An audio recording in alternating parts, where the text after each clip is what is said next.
I chose to make my whiteboard lesson plan about a timeline of early American history. I used Real-Time Board, which was really easy and fun to use.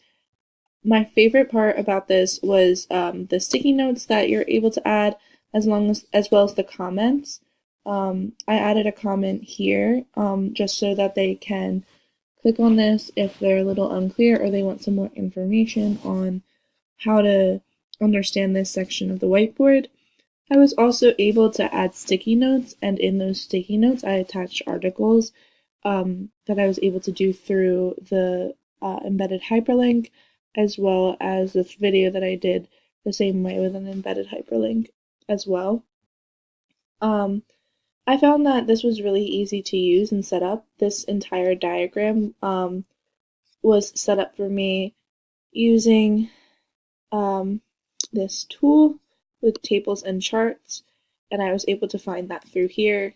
The comments are easily accessible from the side as well, and I can add them anywhere, as well as the sticky notes, and you can do them in many different colors as well. I also added a interactive activity where they can review this timeline and then go to this timeline and figure out which of these events came first and test their knowledge by checking it again with this timeline. Overall, I found this pretty easy to use. It was really customizable and easy to include different types of media like I did with the video and the article. It also has a lot of different types of diagrams and things on this page that would be very helpful to use. Overall, I think this is a really great website, and I think I'll be using it when I'm teaching.